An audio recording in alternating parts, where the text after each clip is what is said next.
Yes sir आ रही है। Question कर लो अगर कोई क्वेश्चन हो, या सबको समझ आ नहीं गया? सर। Yes sir. अच्छा चलो,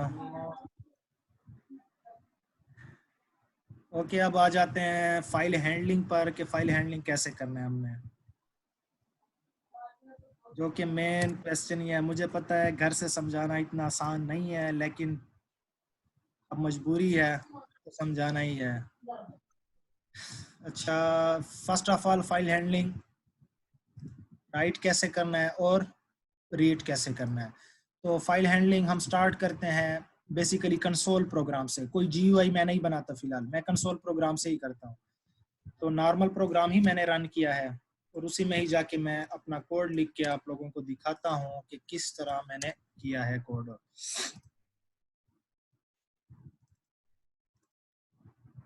बहुत ही आसान है।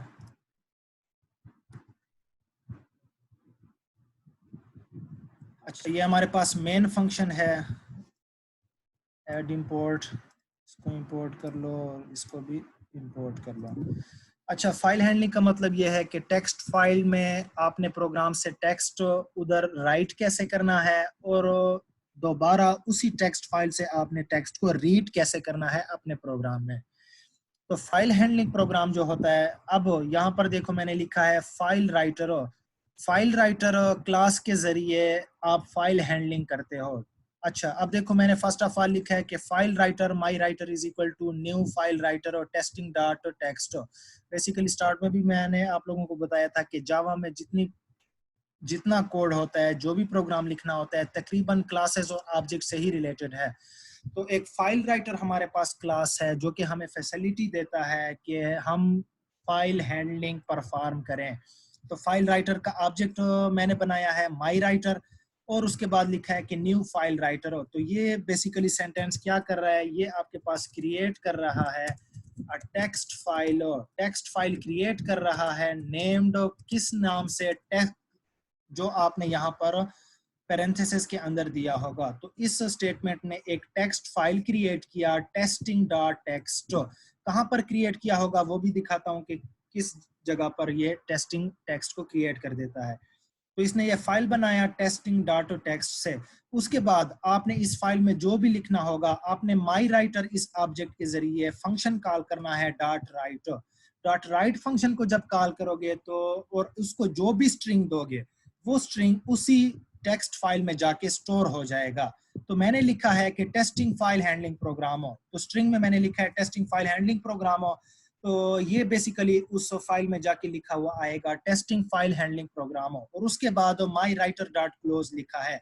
जैसे ही आपकी फाइल राइटिंग एंड हो, आप चाहते हैं कि बस इसके बाद मैंने और कुछ राइट नहीं करना, तो आपने इस फंक्शन को कॉल करना है माई राइटर डॉट क्लोज। तो माई राइटर डॉट क्लोज क्या करता है, ये बेसिकली आपके उस टेक्स्ट फाइल में जितना आपने लिखा होगा वो सारा स्टोर करके सेव कर देता है और उधर आपको नजर भी आता है। और उसके बाद मैंने लिखा है कि ये बेसिकली प्रिंट किया है कि successfully wrote to the file. अच्छा, ये जितना कोड मैंने लिखा है ये मैंने एक लिखा है ट्राई स्टेटमेंट के अंदर। और ट्राई स्टेटमेंट, ये ट्राई स्टार्ट हुआ और यहाँ पर एंड हुआ। और उसके बाद मैंने लिखा है कैच स्टेटमेंट।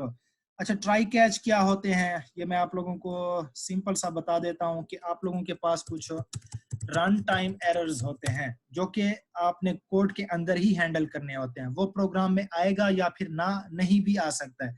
क्या मतलब, सपोज के रन टाइम एरर कौन से होते हैं कि सपोज आप किसी नंबर को 0 पर डिवाइड कर रहे हो, तो आप लोगों को पता है कि किसी भी नंबर को 0 पर डिवाइड करोगे तो वो इन्फिनिटी ही आएगा। तो ये जो 0 पर डिवाइड हुआ है ये बेसिकली एक रन टाइम एक्सेप्शन आया है और इसको कहते हैं कि डिवाइडेड बाय 0 एक्सेप्शन। और क्या मतलब कि सपोज मेरे पास वेरिएबल है इंट ए, दूसरा वेरिएबल है इंट बी, फिर मैं ये करता हूँ कि सपोज मैं C++ में लिख रहा हूँ कि ए लो यूजर से, फिर बी लो यूजर से, और मैं लिखता हूं कि int C is equal to A divided by B, और उसके बाद मैं लिखता हूं कि सी आउट ऑफ सी की वैल्यू प्रिंट कर दो। अब देखो ये नॉर्मल प्रोग्राम ही है, ए की वैल्यू लो, बी की वैल्यू लो और ए को डिवाइड करो बी पर और सी की वैल्यू प्रिंट कर दो। लेकिन यहाँ पर रन टाइम एक्सेप्शन आ सकता है। यहाँ पर एक्सेप्शन क्यों आ सकता है, देखो एक्सेप्शन आ भी सकता है और नहीं भी आ सकता। सपोज अगर यूजर बी की वैल्यू 0 देगा तो यहाँ पर एक्सेप्शन आएगा, क्योंकि किसी भी नंबर पर जब 0 पर डिवाइड करो तो कोई वैल्यू नहीं आती, बल्कि वो एक इन्फिनिटी वैल्यू होती है। और यहाँ पर एक्सेप्शन आएगा अगर आप b की वैल्यू 0 दोगे। अगर आप b की वैल्यू 0 नहीं दोगे तो ये प्रोग्राम नॉर्मली एग्जीक्यूट हो जाएगा। अगर आप b की वैल्यू 0 दोगे तो यहीं पर ही आपका प्रोग्राम हाल्ट हो जाएगा, आपका प्रोग्राम यहीं पर ही स्टॉप हो जाएगा। तो सिमिलरली आपके पास जो फाइल हैंडलिंग के प्रोग्राम है वो भी आप लोगों ने ट्राई कैच के अंदर लिखने होते हैं। ट्राई कैच के अंदर हम एक्सेप्शन वाले प्रोग्राम ही लिखते हैं। तो ये मैंने यहाँ पर फाइल हैंडलिंग का सारा कोड ट्राई के अंदर लिखा है और मैंने एक एक्सेप्शन हैंडल किया है, आईओ एक्सेप्शन। हर किस्म का एक्सेप्शन आ सकता है। जब 0 पर डिवाइड करोगे तो आपके पास एक्सेप्शन आ सकता है डिवाइडेड बाय 0 एक्सेप्शन, लेकिन यहाँ पर डिवाइडेड बाय 0 एक्सेप्शन नहीं आ सकता। यहाँ पर एक्सेप्शन आएगा आईओ एक्सेप्शन हो, इनपुट आउटपुट एक्सेप्शन हो। ये डिटेल से भी मैं एक फाइल बना के आप लोगों को के साथ शेयर कर दूंगा कि कौन कौन से हमारे पास नॉर्मल एक्सेप्शंस हैं। तो जब मैं इस प्रोग्राम को एग्जीक्यूट करूंगा तो देखो मेरे पास आ जाएगा कि successfully wrote to the file. इसने फाइल में सक्सेसफुली रोट कर दिया है। कैसे रोट किया है, कहाँ रोट किया है, वो मैं आप लोगों को दिखा देता हूँ। अपने डॉक्यूमेंट्स में जाओ और नेटबीन प्रोजेक्ट्स में जाओ और आपका प्रोजेक्ट जो भी होगा, मेरे पास प्रोजेक्ट है जावा एप्लीकेशन 49 हो, तो जावा एप्लीकेशन 49 में जाओ और यहाँ पर देखो एक फाइल बनी हुई है टेस्टिंग और उसमें लिखा हुआ है testing file handling program. Suppose मैं इसको डिलीट कर देता हूँ और जब मैं इस प्रोग्राम को दोबारा रन करूंगा तो ये टेस्टिंग डॉट टेक्स्ट एक फाइल क्रिएट करेगा और यहाँ पर ही क्रिएट करेगा और उसमें क्या लिखेगा, ये उसमें ये लिखेगा कि टेस्टिंग फाइल हैंडलिंग प्रोग्राम। मैंने इसको रन किया और इसने लिखा हुआ है कि successfully wrote to the file. Successfully wrote to the file का मतलब ये है कि अब वो फाइल बन चुकी है। ये जब लास्ट में एग्जीक्यूट होगा और उसमें कुछ लिखा भी आया है। अब देखो टेस्टिंग, ये आपके पास जावा प्रोग्राम एप्लीकेशन 49 में जाओ तो यहाँ पर लिखा हुआ है testing file handling program. Suppose मैं यहाँ पर कुछ और लिख देता हूँ कि दोबारा से कि माई राइटर डॉट राइट वेलकम। जो जितना भी आप लिखोगे माई राइटर डॉट राइट के जरिए ही आपने राइट करना है उस फाइल में। और उसके बाद मैं लिखता हूँ कि बाय। तो मैंने 3 स्टेटमेंट लिखे हैं, ये तीनों के तीनों स्टेटमेंट ही उधर जाके स्टोर होंगे। किस फाइल में जाके स्टोर होंगे, टेस्टिंग में। टेस्टिंग को मैं दोबारा डिलीट कर देता हूँ, ये ऑटोमेटिकली क्रिएट करके उसमें जाके ये तीनों स्टेटमेंट राइट करेगा। मैंने रन किया और यहाँ पर देखो जब जावा एप्लीकेशन 49 में जाओ तो टेस्टिंग फाइल हैंडलिंग प्रोग्राम, उसके बाद वेलकम और उसके बाद बाय। इसने खुद से कोई न्यू लाइन नहीं दी, तो आप न्यू लाइन भी डाल सकते हो यहाँ पर बैकस्लैश एन।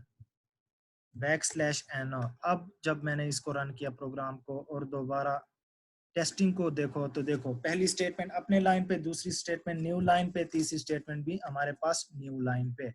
तो ये हमारे पास प्रोग्राम बन गया है कि हम किस तरह राइट करेंगे अपने फाइल को। अब हम देखते हैं कोड कि हमने उसी फाइल माई टेस्टिंग से रीड कैसे करना है अपने इस प्रोग्राम में। तो रीड करने का कोड देखो कि रीड कैसे करना है।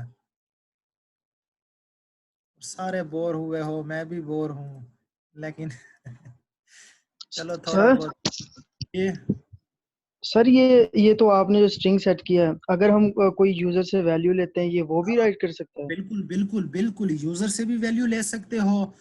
यही कोड जाके आप जीयूआई प्रोग्रामिंग में, जो पिछले अब कैलकुलेटर में हमने किया, टेक्स्ट फील्ड से टेक्स्ट लेके अपने यहाँ पर इस फाइल में जाके स्टोर करो। कुछ भी कर सकते हो, सिर्फ एक बात का ख्याल रखना है, वो जो टेक्स्ट होना चाहिए वो आपके पास स्ट्रिंग में होना चाहिए। वो इंटीजर या फ्लोट या डबल में नहीं होना चाहिए, वो स्ट्रिंग में होना चाहिए। तो आप यूजर से भी ले सकते हो, आप किसी टेक्स्ट फील्ड या जीयूआई प्रोग्राम में बटन से लो, टेक्स्ट फील्ड से लो, टेक्स्ट एरिया से लो, यूजर नेम पासवर्ड लो, वो सारा कुछ आप यहाँ पर जाके स्टोर कर सकते हो। ठीक है। Okay sir. Yes sir. अच्छा, अब हमने इसको रीड कैसे करना है, तो रीड का कोड देखो। रीड का कोड भी आसान ही है, रीडिंग लाइन बाय लाइन। मैं इसको कॉपी करके यहाँ पर दोबारा पेस्ट कर देता हूँ, मैं इसके नीचे लिख देता हूँ। अब देखो, अच्छा ये जितने भी आ रहे एरर आप उस पर ऐड इंपोर्ट कर देते जाओ। ये इसकी अपनी लाइब्रेरीज होती हैं जो उसने इंपोर्ट करनी होती हैं, और इंपोर्ट कर दो। अच्छा अब देखो ये हमारे पास रीड का कोड है। Code for reading text from file. अच्छा, रीड करने के लिए आपको पता हो कि पहले से एक फाइल बनी हो और उसमें कुछ लिखा हो, वो सारा कुछ रीड करके आपके प्रोग्राम में जाके लाइन बाय लाइन सब कुछ प्रिंट होगा। अच्छा, राइट करने के लिए फाइल राइटर क्लास यूज करनी है, रीड करने के लिए सिंपल फाइल का क्लास यूज करनी है। फाइल का ऑब्जेक्ट बनाओ, मैंने ऑब्जेक्ट बनाया है माई ओबीजे। अच्छा, किस फाइल को रीड करना है उसी फाइल का नाम दो। मैंने टेस्टिंग दिया है क्योंकि मैंने राइट भी टेस्टिंग में किया था और मैं रीड भी टेस्टिंग से ही करूंगा, तो मैंने यहाँ पर दोबारा testing.txt ही लिखा है। अच्छा, ये दोनों फाइल उसी जो भी आपके पास प्रोजेक्ट हो या एप्लीकेशन हो उधर ही जाके पड़ा होना चाहिए, बिल्कुल मेन फोल्डर में जाके, तो मेन फोल्डर में ही जाके पड़ा है। अच्छा, कैसे अब ये रीड करेगा? मैंने आप लोगों को बताया था कि स्कैनर क्लास का बेसिक मकसद होता है इनपुट लेना। अगर हम यूजर से कीबोर्ड के जरिए इनपुट लेते तो मैं यहाँ पर लिखता system.in। मैं अब इनपुट लूंगा एक फाइल से, तो मैं उस फाइल से कैसे इनपुट लूंगा? तो फाइल ऑब्जेक्ट ही आप लोग डायरेक्टली यहाँ पे लिख दो। तो ये बेसिकली अब स्कैनर क्लास इनपुट लेगा, कीबोर्ड से इनपुट नहीं लेगा, अब उसी फाइल से जाके इनपुट लेगा। ठीक है, और जितना भी इनपुट होगा उस फाइल में जो कुछ भी लिखा होगा वो सारा माई रीडर ऑब्जेक्ट में जाके स्टोर हो जाएगा, और ये स्कैनर क्लास का ऑब्जेक्ट है। तो जितना भी आपके पास टेक्स्ट में फाइल में लिखा होगा वो सारा माई रीडर में जाके स्टोर हो जाएगा। अब हमने उसको लाइन बाय लाइन प्रिंट करना है। तो लाइन बाय लाइन चूंकि प्रिंट करना है तो हमने एक लूप लगानी है। मैंने लूप कैसे लगाई है? मैंने लिखा है कि व्हाइल माई रीडर ऑब्जेक्ट, जिसमें मेरा सारा कुछ टेक्स्ट लिखा हुआ है, has dot has next line. Has next line का मतलब ये है कि लाइन बाय लाइन उसमें जितना कुछ भी लिखा होगा, जब तक उसमें न्यू लाइंस होंगी, जब तक भी उसमें न्यू लाइंस होंगी, चाहे 1 2 3 4 5 और या चाहे हजारों लाइन हो, ये लूप हजारों लाइनों तक चलेगा। 1 लाइन तक भी चलेगा, 2 लाइन तक भी चलेगा, कोई लाइन ना हो तब ये डायरेक्टली ही एंड हो जाएगा, क्योंकि उसमें कोई लाइन होगी नहीं। अगर उसमें जितने भी लाइंस होंगी, वो क्या कर रहा है? वो ये कर रहा है कि माई रीडर जिसमें सारा कुछ लिखा हुआ है, डॉट नेक्स्ट लाइन, उसका लाइन लो, पहला लाइन लो, किस में स्टोर करो? स्ट्रिंग डेटा में स्टोर करो, और उसी स्ट्रिंग डेटा को प्रिंट कर दो। जब ये आपके पास न्यू आइट्रेशन में जाएगा तो न्यू आइट्रेशन में वो नेक्स्ट लाइन पे चला जाएगा, नेक्स्ट लाइन से सारा डेटा उठाएगा, डेटा में स्टोर करेगा, डेटा को प्रिंट करेगा। ये लूप चलता जाएगा, पहला लाइन, दूसरा लाइन, तीसरा लाइन, चौथा लाइन। ये लूप तब तक चलता रहेगा जब तक आपके फाइल में जितने भी लाइन्स होंगी, तो वो सारे लाइंस को कॉपी करेगा माई रीडर से और उसको पेस्ट करता जाएगा डेटा में लाइन बाय लाइन, और उसी डेटा को जाके वो प्रिंट करता जाएगा। और जब वो सारी लाइन खत्म हो जाएंगी तो हमने कनेक्शन क्लोज कर देना होता है, और माई रीडर डॉट क्लोज को कॉल कर दूंगा। यहाँ पर बेसिकली कनेक्शन होता है, जब आप फाइल में राइट करते हो तो आप फाइल के साथ कनेक्ट होते हो। यहाँ पर कनेक्शन हो गई है, यहाँ पर कनेक्शन एंड, यहाँ पर रीड करने के लिए कनेक्शन बना दी गई है, और जब वो सारा कुछ मैंने रीड कर दिया तो मैंने रीडर को क्लोज कर दिया है। अब देखो, मैंने इसको रन किया तो देखो, फर्स्ट ऑफ ऑल उसने successfully wrote to the file, ये कोड चला है, उसने सब कुछ राइट किया। फाइल में क्या राइट किया? पहली ये स्टेटमेंट राइट की, टेस्टिंग फाइल हैंडलिंग प्रोग्राम, फिर ये लाइन राइट की वेलकम, और फिर ये लाइन राइट की के बाय, और उसके बाद ये कोड चला है। और ये कोड इसने क्या किया है? इसने सब कुछ प्रिंट कर दिया है। देखो लाइन बाय लाइन, पहली लाइन उसने प्रिंट की टेस्टिंग फाइल हैंडलिंग प्रोग्राम, दूसरी लाइन उसने प्रिंट की वेलकम, तीसरी लाइन उसने प्रिंट की है बाय। आपके पास कुछ समझ आई है इस कोड की? Yes sir. अच्छा, तो ये हमारे पास रीडिंग और राइटिंग का कोड है। ये सब कुछ मैं आप लोगों के साथ शेयर करता हूँ, खुद जब ट्राई करोगे तब आप लोगों को समझ आएगी। यहाँ पर कंफ्यूजन होगी मुझे पता है, लेकिन मैं कोशिश कर रहा हूँ कंफ्यूजन ना हो आप लोगों के पास। अच्छा, अब जो हमारे सर ये पास दोनों लेक्चर जी, सर ये दोनों लेक्चर आप हमें दे देंगे वीडियो में? हाँ सारा कुछ मैं दे रहा हूँ, ये सारा कुछ रिकॉर्ड हो रहा है, ये सब कुछ दूंगा सर मैं ये आप किसको लोगों देंगे? को। ये CRs को दूंगा, आप लोगों के CR को, वो आपके साथ शेयर बस करेगा। ठीक है। अच्छा, जो आ जाते हैं अब हम बेसिक पर के करना क्या है। बेसिकली आप लोगों के मैम ने कहा है कि इनको GUI करवा दो फाइल हैंडलिंग की, ताकि वो कुछ छोटे मोटे प्रोजेक्ट बना सके। एकदम से उन्होंने कहा है, मेरे जहन में तो था कि सब कुछ जावा पढ़ा के लास्ट में ही GUI करवाऊंगा, ये काम सेट के अपने काम है, इसमें मैं कुछ नहीं कह सकता। तो चलो अब आ जाओ GUI में क्या होगा। अब देखो मैंने एक प्रोग्राम बनाया है एक GUI में कि रजिस्ट्रेशन सिस्टम, ठीक है, या first of all login system. Login system ये फार्म आप लोगों के सामने है। क्या होना चाहिए, ये होना चाहिए कि यहाँ पर आपने अपना यूजर नेम देना है, आपने अपना पासवर्ड देना है। और अब जब आप लॉगिन पर क्लिक करोगे तो लॉगिन पर क्लिक क्या होगा कि आपका यूजर नेम और पासवर्ड ये कंपेयर होंगे जहां पर आपका यूजर नेम और पासवर्ड स्टोर होंगे, ठीक है। उसके साथ कंपेयर करके अगर दोनों सेम निकले तो वो आपको प्रिंट कर देगा कि लॉगिन सक्सेसफुल। अगर वो कंपेयर नहीं हुए तो वो आपको प्रिंट कर देगा कि लॉगिन फेल्ड। अच्छा, आपका यूजर नेम और पासवर्ड एक तो मैंने यहाँ पर लिखना है, ये तो टेक्स्ट फील्ड है नॉर्मल, ठीक है। तो टेक्स्ट फील्ड से मैं डेटा ले भी सकता हूँ, यहाँ पर सेट भी कर सकता हूँ। डॉट गेट टेक्स्ट यहाँ से डेटा लेगा, डॉट सेट टेक्स्ट यहाँ पर डेटा सेट करेगा। लेकिन यहां से जब सपोज मैंने नाम दिया है नजीब और यहाँ पर पासवर्ड मैं देता हूँ खान, ठीक है, तो ये नजीब और खान तो चलो यहाँ से ले लेगा। कंपेयर किसके साथ करेगा, वो कंपेयरिंग वो एक्चुअल यूजर नेम पासवर्ड कहाँ स्टोर होते हैं। तो वो बेसिकली दो जगह पर जाके आप स्टोर कर सकते हो। या तो आप उसको किसी फाइल में जाके स्टोर कर सकते हो जैसे यहाँ पर फाइल हैंडलिंग के जरिए हमने किया, या फिर उसको किसी डेटाबेस में जाके स्टोर कर सकते हो। चूंकि डेटाबेस हमने नहीं पढ़नी according to your ma'am, file handling के जरिए करनी है, तो हमने ये करना है कि एक फाइल होनी चाहिए उसमें जितने यूजर्स का डेटा है, यूजर नेम क्या है, यूजर का password, user name password, user name password, उसके साथ कंपेयर करते जाओ। तो अगर कंपेयर हो गया किसी लेवल पर तो लॉगिन सक्सेसफुल, वरना आपके पास आ जाएगा लॉगिन फेल्ड।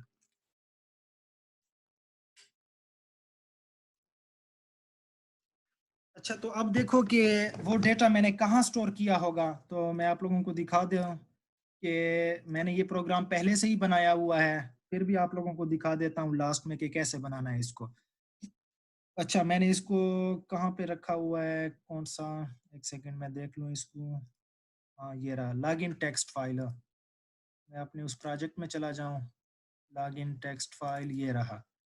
अच्छा, अब यहाँ पर देखो मैंने एक फाइल बनाई है के टेस्टिंग के नाम से, और उसमें यूजर नेम और पासवर्ड स्टोर हैं। फर्स्ट वर्ड हमेशा यूजर नेम होगा, सेकंड वर्ड स्पेस के बाद उसका पासवर्ड होगा, ठीक है। तो पहला ये मेरे पास नजीब यूजर नेम, ये मेरे पास पासवर्ड है खाना, जावेद यूजर नेम, मकबूल उसका password, Ali user name, Ahmed उसका password, similarly Ahmed user name और मुस्तफा उसका पासवर्ड हो। तो ये सारा कुछ डेटा लाइन बाय लाइन आप जितना भी लिखोगे, सपोज के हमारे पास है कि ये यूजर नेम स्पेस देके आप जैसे दूसरा वर्ड लिखोगे वो आपके पास पासवर्ड कंसीडर होगा। तो ये सपोज करो कि ये हमारे पास एक डेटाबेस है जिसमें सारे यूजर्स का डेटा मौजूद है कि उसका यूजर नेम क्या है, उसका पासवर्ड क्या है। तो ये टेस्टिंग मैंने स्टोर कर दिया। अब आ जाते हैं अपने मेन प्रोग्राम पे कि ये काम कैसे कर रहा है।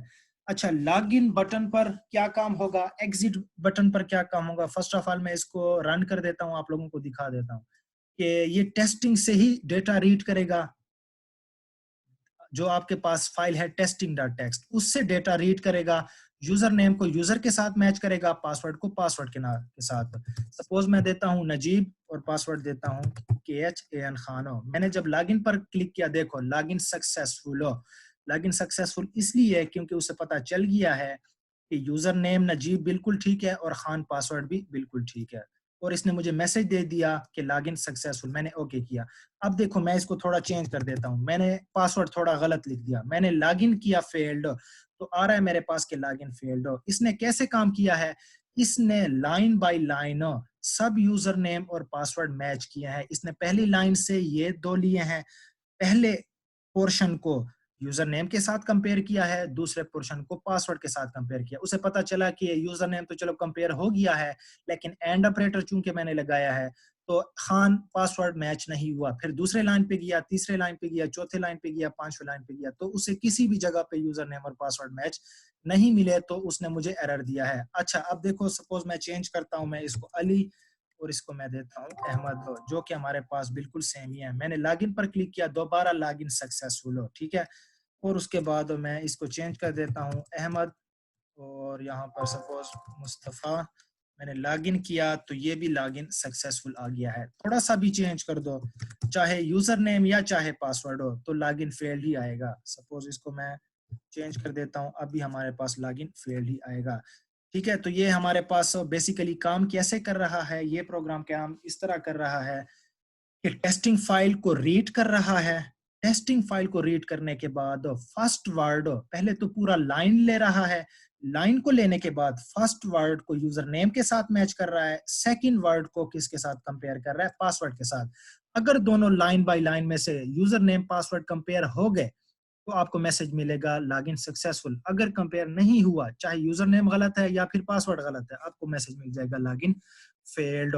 तो इसमें बेसिकली क्या इन्वॉल्व है, यहाँ पर फाइल हैंडलिंग ही इन्वॉल्व है। लॉगिन पर मैं जैसे क्लिक करूंगा ये इस फाइल को रीड करेगा और इसको कंपेयर करेगा। तो अब हम देखते हैं, अच्छा एग्जिट क्या काम कर रहा है, एग्जिट सिंपल उसको एग्जिट प्रोग्राम को मैं आप लोगों को एग्जिट का कोड दिखा देता हूँ। एग्जिट पर सिंपल सा कोड है system.exit 0। ये जब भी आप लिखोगे किसी भी बटन पर तो अब जब आप उस बटन पर क्लिक करोगे आपका प्रोग्राम ऑटोमेटिकली एग्जिट हो जाएगा। बाकी मेन पे आ जाते हैं कि लॉगिन कैसे काम कर रहा है। तो देखो अब लॉगिन कैसे काम कर रहा है ये मैं आपको समझा देता हूँ। हमारे पास एक तीसरा सेशन भी आने वाला है क्योंकि ये प्रोग्राम मैंने कंप्लीट करके ही फिर आप लोगों पे छोड़ देना है। अच्छा, चूंकि हमारे पास दोबारा फाइल हैंडलिंग है तो हमने सब कुछ ट्राई कैच के अंदर ही लिखना होता है। आप लोगों को मैम ने एक्सेप्शन हैंडलिंग करवाई है? नो सर, अभी नहीं किया होगा। एक्सेप्शन हैंडलिंग नहीं हुई ना, मैंने भी करवानी थी, लेकिन चलो एक्सेप्शन हैंडलिंग इतनी जरूरी तो नहीं है लेकिन यूज होती है ना, इसलिए चलो यहाँ पर देखिए कि फाइल हैंडलिंग के जितने प्रोग्राम है ट्राई कैच के अंदर ही लिखोगे आप लोगों। ये ट्राई हुआ हमारे पास, ट्राई के अंदर अपना मेन प्रोग्राम और उसके बाद सिंपल कैच लिखो। और मैंने क्या कोड लिखा है वो भी आप लोगों को बता देता हूँ। अच्छा, ट्राई के अंदर आ जाओ कि मैंने कोड क्या लिखा है। मैंने आप लोगों को मेन क्राइटेरिया बताया था कि हमने फाइल को रीड करके उसमें से लाइन बाय लाइन डेटा लेना है और उस डेटा को हमने डिवाइड करना है user name password, user name password, user name and password. और यूजर पासवर्ड को डिफरेंशिएट क्या कर रहा है, तो सिंपल एक स्पेस ही उनको डिफरेंशिएट कर रहा है। तो इस प्रोग्राम में पहला वर्ड यूजर नेम होगा, स्पेस के बाद दूसरा वर्ड आपके पास हमेशा उसका पासवर्ड होगा। तो अब देखो फर्स्ट ऑफ ऑल तो मैंने एक फाउंड इज इक्वल टू 0 इसलिए लिखा है। ये found is equal to 0 variable मैंने इसलिए लिखा है कि अगर किसी भी जगह पर कंपेयरिंग हो गई तो फाउंड 1 हो जाएगा। अगर सारा डेटा उसने सर्च करके कंपेयर कर दिया, किसी भी जगह पर कंपेयरिंग नहीं हुई, तो फाउंड 0 का 0 ही रहने वाला है। फाउंड 1 होगा तो मैं मैसेज प्रिंट कर दूंगा लॉगिन सक्सेसफुल, फाउंड 0 होगा मैं मैसेज प्रिंट कर दूंगा लॉगिन फेल्ड। अब देखो ये लाइन मैंने लिखा है कि रीड फाइल करो, और किस नेम से किस फाइल को रीड करो, testing.txt फाइल को रीड करो। उसके बाद मैंने ये आप लोगों को बताया था कि स्कैनर के जरिए ही हमने उसको रीड करना है। उसके बाद ये सारा मैंने व्हाइल लूप भी बताया था। व्हाइल लूप क्या कर रहा है, लाइन बाय लाइन सब कुछ लेगा उसी फाइल में से। तो लाइन बाय लाइन ये सब कुछ ले रहा है और लाइन बाय लाइन जो होगा आपके पास लाइन बाय लाइन डेटा, वो डेटा वेरिएबल में ही जाके स्टोर होगा। अच्छा, line by line he data लेगा, इट मींस कि ये जो आपके पास फर्स्ट लाइन है ये डेटा में जाके स्टोर होगा। डेटा में ये स्टोर होगा नजीब स्पेस खान। फिलहाल उसको पता नहीं है कि पहला यूजर नेम है, स्पेस के बाद दूसरा जो है वो हमारे पास पासवर्ड है। हमने क्या करना है, हमने डेटा को स्प्लिट करना है। स्प्लिट का मतलब ये है उसको डिवाइड करना है, ठीक है। तो इस डेटा स्ट्रिंग को हमने स्प्लिट करना है। स्प्लिट करने के लिए ये कोड मैंने लिखा है कि स्प्लिटिंग लाइंस इनटू वर्ड्स, ठीक है। ये एक लाइन को स्प्लिट करेगा, डिवाइड करेगा। किस में डिवाइड करेगा, वर्ड्स में। क्या लिखा है, मैंने एक दूसरा स्ट्रिंग एरे लिया है, ठीक है, स्ट्रिंग ऑफ एरे लिया है। किस नाम से, टेम्प के नाम से, ठीक है। और टेम्प में क्या डेटा आएगा, टेम्प में डेटा जो आपके पास लाइन होगा, ये जो डेटा होगा ये डेटा में जाके स्टोर होगा, और ये स्प्लिट होके किस में जाके स्टोर होगा, ये टेम्प में जाके स्टोर होगा। लेकिन टेम्प में वर्ड बाय वर्ड जाके स्टोर होगा। और स्प्लिट किस बेस पे होगा, स्प्लिट यहाँ पर स्पेस की बेस पर होगा। Split into words on base of space. अगर आप लोगों ने अपने इस प्रोग्राम में कुछ इस तरह स्प्लिटिंग की है कि पहला नेम यूजर नेम नजीब, उसके बाद कामा दे के पासवर्ड, तो अगर आप लोगों ने कामा दिया है, मैंने चूंकि स्पेस दिया है तो मैंने यहाँ पर स्पेस ही लगाया है। आप लोग किसी भी कैरेक्टर की बेस पर यहाँ पर स्प्लिटिंग कर सकते हो। अगर आप लोगों ने कामा दिया हो तो आप लोग यहाँ स्पेस को हटा के कामा दो, लेकिन चूंकि मैंने स्पेस दिया है तो मैं स्पेस प्रेस करूंगा। अच्छा, ये जो डेटा होगा, डेटा नजीब खान, और ये टेम्प स्ट्रिंग में जाके स्टोर हो जाएगा। आप लोगों को पता है कि स्ट्रिंग के अब 2 पार्ट्स हो जाएंगे। पहला पार्ट होगा टेम्प ऑफ 0, उसमें नजीब यूजर नेम होगा। टेम्प ऑफ 1 में जाके उसका पासवर्ड होगा। तो टेम्प ऑफ 0 में हमेशा यूजर नेम, टेम्प ऑफ 1 में जाके उसका पासवर्ड हो। तो मैंने क्या किया है, मैंने ये किया है कि जब इस प्रोग्राम को रन करो, फर्स्ट ऑफ ऑल यहाँ पर दो नजीब, यहाँ पर दो सपोज खान हो। क्या होना चाहिए, जैसे ही मैं लॉगिन पर क्लिक करूंगा, लॉगिन ने क्या किया, लॉगिन ने ये किया कि इस फाइल को रीड किया है, उसने इस डेटा को लिया है, इसको स्प्लिट किया है 2 में, और उसको स्प्लिट किया है, स्टोर करके टेम्प में स्टोर किया है। टेम्प में टेम्प ऑफ 0 में यूजर नेम, टेम्प ऑफ 1 में उसका पासवर्ड हो। और उसको कंपेयर किसके साथ किया है, कंपेयर किया है उसको txt यूजर के साथ। फर्स्ट पार्ट को यूजर नेम को कंपेयर किया है, यूजर नेम के साथ पासवर्ड को कंपेयर किया है, पासवर्ड के साथ जो आपने पासवर्ड दिया था उधर वो txt पास से में लिखा